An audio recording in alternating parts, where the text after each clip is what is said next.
જીવનમાં ઓછામાં ઓછું 50% લોકોને એક વખત તો સ્પાઇનની, બેકની, પીઠનો દુખાવો, ડોકનો દુખાવો આ તકલીફોથી સફર થતા હોય છે. તો સર આ બધી તકલીફ થવાનું કારણ શું? આ બધી તકલીફ શું કામ થતી હોય છે? મોટે ભાગે તકલીફ બધી કમરમાં જ હોય, પણ લક્ષણો એના પગમાં અને હાથમાં. તો સર અમારે જાણવું કઈ રીતે કે મારે સ્પાઇન નબળું પડે છે? નસ દબાતી હોય તો એને સાયટિકા કહેવાય. કયા રિપોર્ટ છે કે જેથી જાણી શકાય કે નહીં ભવિષ્યમાં મને આ થશે? મોટે ભાગે લક્ષણો ચાલુ થાય પછી જ એના વિશે આપણે કંઈ પગલાં લેવા જોઈએ. પણ એના માટે સ્પેસિફિક રિપોર્ટ્સની આપણે વાત કરીએ તો MRI, એક્સરે એના દ્વારા નિદાન થતું હોય છે. MRI વગર પાછું પોસિબલ છે? આપણે દર્દીઓને નહીં સમજાવતા, પણ તમારી સામે જ પહેલી વાર હું વાત કરું છું. મતલબ કે આ સ્પાઇન સાથે શું સંબંધ છે? ધારો કે મારી પાસે અત્યારે 300 થી 400 પેશન્ટ સ્પાઇનના સારા થયેલા છે. તો આ અનસપોર્ટેડ એટલે શું? કારણ કે આમાં ઘણું બધું કન્ફ્યુઝન છે. 70 થી 80% લોકોને આપોઆપ સારું થઈ જાય. આ 100%ની વાત છે. આજના સમયમાં લગભગ 50% લોકોને સ્પાઇન, કમરનો દુખાવો, પગમાં ચણચણાટી થતી હોય, બેક પેઇન થતા હોય,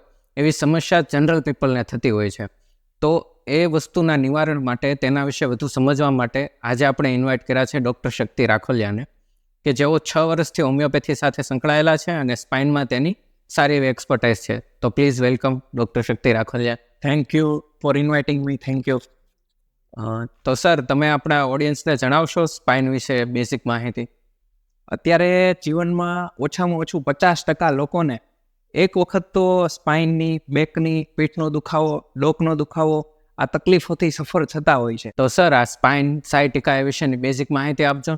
સાયટિકા છે, સર્વાઇકલ સ્પોન્ડિલાઇટિસ થઈ ગયું, ડોકનો દુખાવો હોય, સ્ટીફનેસ હોય, ટ્રેપેઝાઇટિસ હોય, કે સ્પાઇનની બીજી તકલીફો હોય, કે પછી ગાદી દબાતી હોય, નસ દબાતી હોય, મણકું ખસી જાય, ગાદી ખસી જાય, ગાદી પર સોજો છે, ગાદીમાં પાણી ઘટી ગયું છે, આવી બધી તકલીફો જ્યારે થતી હોય ત્યારે તકલીફની રચના અલગ અલગ બીમારી પ્રમાણે થતી હોય, અને સાયટિકા જે છે એ પણ એક અલગ બીમારી છે. બરાબર છે. તો તેને સમજવા માટે તમે કમરની રચના વિશે કંઈક થોડીક માહિતી આપ. હવે યતીન્સભાઈ એવું છે કે મોટા ભાગે તકલીફ શું હોય, નસ દબાતી હોય અને કમરની ગાદી ખસી ગઈ હોય અને ઓપરેશન અથવા તો ઇન્જેક્શન લેવા પડે આવી સિચ્યુએશન થઈ હોય તો એને ડિસ્ક બલ્જિંગ કહો કે ગાદી ખસી ગઈ, નસ દબાય એવા નામ આપવામાં આવતા હોય.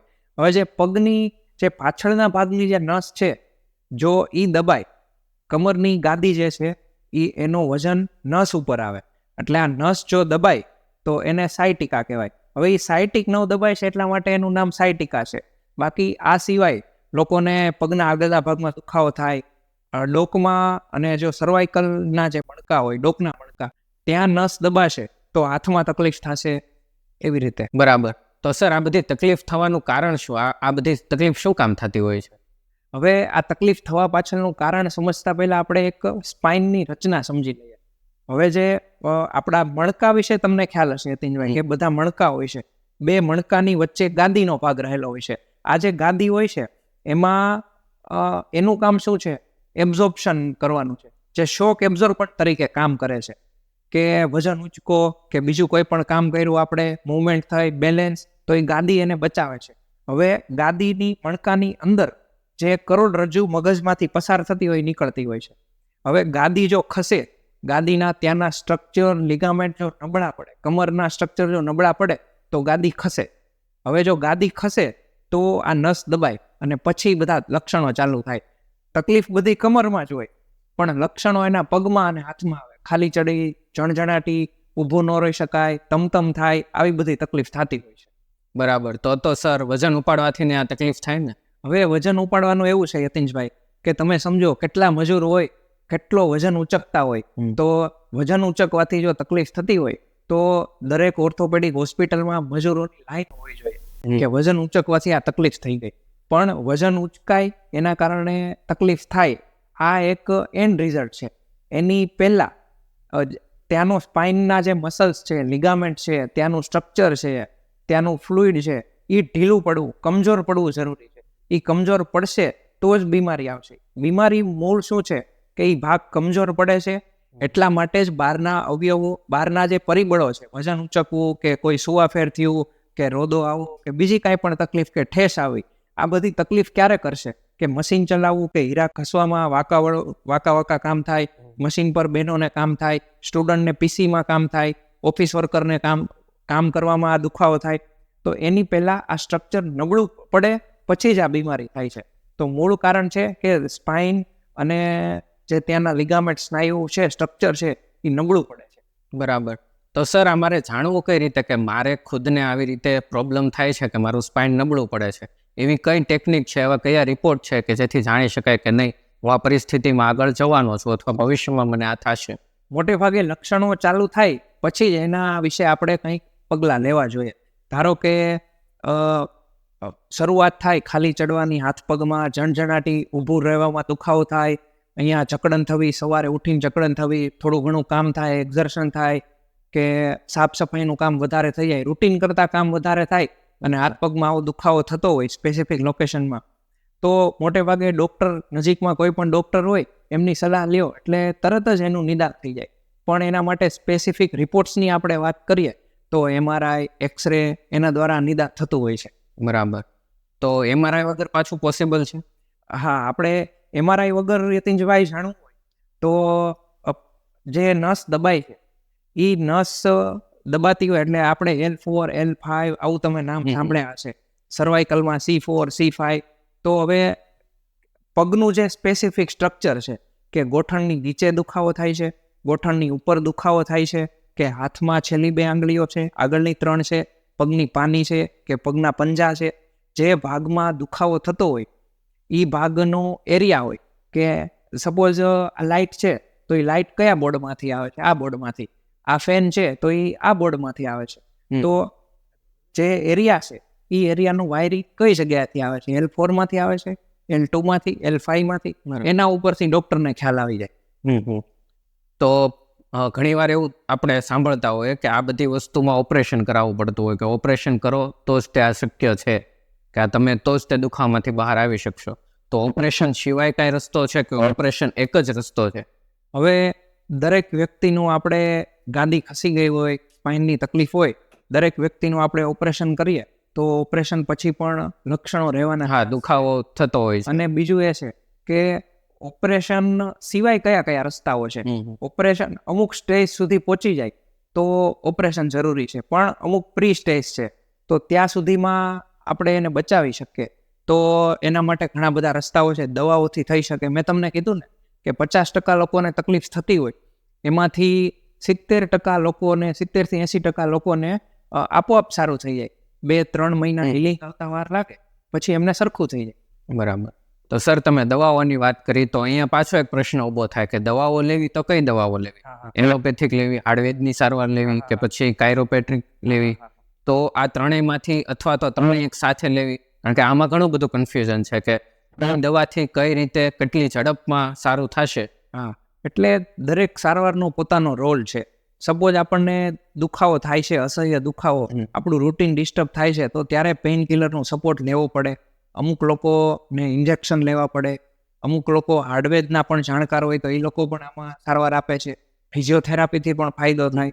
તો આવી રીતે કોઈ પણ સારવારથી સારું થઈ શકે. આપમેળે સારું થવાનું જ છે, પણ જે 30% લોકોને નથી થયું એ લોકોને સારવારની જરૂર પડે છે. ઓકે, તો આપણે કોઈ પણ દવાથી આને આપણે સારવાર કરી શકીએ, પણ દવા કરતાં પ્રિવેન્શન એ વધારે જરૂરી છે. તો આ વસ્તુ આગળ થાય નહીં અથવા તો થઈ છે તો કઈ બાબતોનું ધ્યાન રાખવી તો વધે નહીં, તો એ બાબતે જો કઈ હવે આ બીમારી યતીન્દ્રભાઈ થાય ત્યારે ધારો કે મારી પાસે અત્યારે 300 થી 400 પેશન્ટ સ્પાઇનના સારા થયેલા છે કે જેમની કમરની જે જગ્યા હોય તે 15 mm થી લઈને ઘટીને 8 mm સુધી આવી ગઈ હોય તો એવા દર્દીઓના કેસ પણ રિવર્ટ થઈ ગયા છે.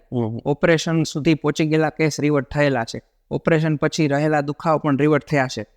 તો આપણે આનું પહેલાં કારણ સમજીએ કે કઈ વસ્તુનું ધ્યાન રાખવું. આપણને એમ થાય કે પાણી ભરેલી ડોલ, ગેસનો સિલિન્ડર આપણે ના ઉચકીએ તો ફાયદો થાય, પણ એ સિવાય આપણે કઈ વસ્તુનું ધ્યાન રાખીએ તો આ તકલીફ ન થાય. તો આમાં યતીન્દ્રભાઈ સ્ટ્રેસનો રોલ આવશે. બરાબર. સ્ટ્રેસ તો એમ કહેવાય કે ઘણા બધા રોગનું મૂળ છે, તો સ્ટ્રેસ અને સાયટિકાને કઈ રીતે, મતલબ કે આ સ્પાઇન સાથે શું સંબંધ છે? અમે જે દર્દી અત્યાર સુધી તો આપણે દર્દીઓને નહીં સમજાવતા કે તમને આ સ્ટ્રેસ છે એટલે આ તકલીફ થાય છે, એવું અત્યાર સુધી નહોતા સમજાવતા.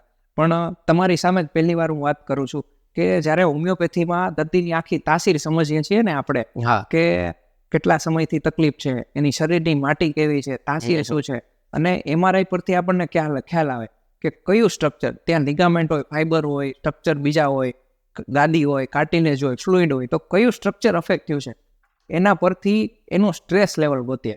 કે તમને થોડું ડિટેલમાં સમજાવું યતીનભાઈ, કે સપોઝ સ્પાઇનનું તકલીફ થઈ હોય તો બેકનું ફંક્શન હોમિયોપેથીમાં એવું કહે કે સપોર્ટ માટેનું છે. તો 100% યતીનભાઈ તમારે ખાતરી કરી લેવાની છૂટ છે કે 100% ક્યાંક ને ક્યાંક જો લોઅર બેક હોય, સ્પાઇનની તકલીફ લોઅર બેકમાં, તો એને લાઈફમાં ક્યાંક ને ક્યાંક અનસપોર્ટેડ ફીલ કર્યો છે. બેકનું કામ સપોર્ટનું છે, તો ઇમોશનલ લેવલ ઉપર એને સપોર્ટ નથી મળ્યો, અનસપોર્ટેડ ફીલ કર્યું છે. આ 100%ની વાત છે. તો આ અનસપોર્ટેડ એટલે શું? તો અનસપોર્ટેડ એટલે સહારો નથી મળ્યો, સપોર્ટ નથી મળ્યો એમ, કે ઇમોશનલ લેવલ પર સપોર્ટ નથી મળ્યો એમ. તો આપણને હાસ્યજનક વાત થાય, આવું થોડું હોય. હા, તો એ અલગ અલગ પ્લાનમાં હોય. અમે જે દર્દીઓનું માઇક્રો એનાલિસિસ કરીએ છીએ, 1 કલાકની પૂછપરછ કરીએ, આપણી પાસેથી સાજા થયેલા દર્દીઓના રિવ્યુ તમે જુઓ, દરેક વ્યક્તિને એ અનસપોર્ટેડ ફિલિંગ ગોઈતી છે આપણે, અને એના વગર દર્દી ઠીક ન થઈ શકે. એ ઇમોશનલ પ્લેનમાંથી આપણે તોડવું પડશે. શરીર લેવલે જો બીમારી થતી હોત તો એ સ્ટ્રક્ચરને નબળા પડવાનું કહે છે કોણ? જો વજનથી થતું હોત તો દરેક મજૂરને થવું જોઈએ. હા, તો એ કારણ નથી. પછી લાઈફસ્ટાઈલ આપણે કહીએ તો દરેકની લાઈફસ્ટાઈલ આપણે એમ કહીએ કે ચાલો આ પ્રકારની લાઈફસ્ટાઈલ છે એટલે તકલીફ થઈ છે, તો દરેકને થવું જોઈએ, પણ એવું નથી. તો એની પાછળનું કારણ છે આ ઇમોશનલ સપોર્ટવાળી વાત, અને એના આપણી પાસે ઠોસ એવિડન્સ પણ છે. તો અનસપોર્ટેડ એટલે કે ભાઈ ફાઇનાન્શિયલી હોય, ઘરમાં હોય, વર્કમાં હોય, ફેમિલીમાં હોય, લવમાં હોય, એવી રીતે અલગ અલગ લેવલ પર અનસપોર્ટેડ ફિલિંગ હોય.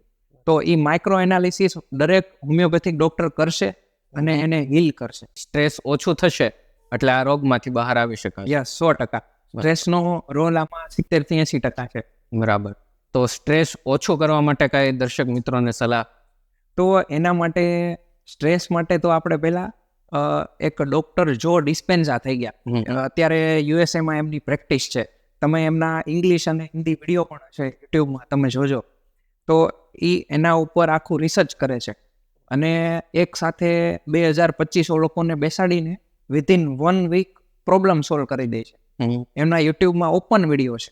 બરાબર. તો આ મેથડ આપણને કઈ રીતે ફાયદો કરશે? હા, તો સ્ટ્રેસ સમજાઈ ગયું, આપણને બીમારી સમજાઈ ગઈ, તો હવે આપણે એમાંથી બહાર કેમ આવવું?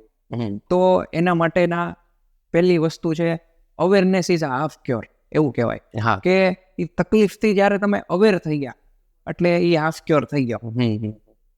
એટલે જે આપણે મેડિસિન આપીએ છીએ, એ મેડિસિન કામ શું કરે છે કે ત્યાંનું કમરનું સ્ટ્રક્ચર હોય એને મજબૂત બનાવે, સ્ટ્રોંગ બનાવે, ઇમોશનલી સ્ટ્રેસ ઓછું થશે એનું, એ બધી વસ્તુ આપોઆપ બોનસમાં થવાની છે. બરાબર છે.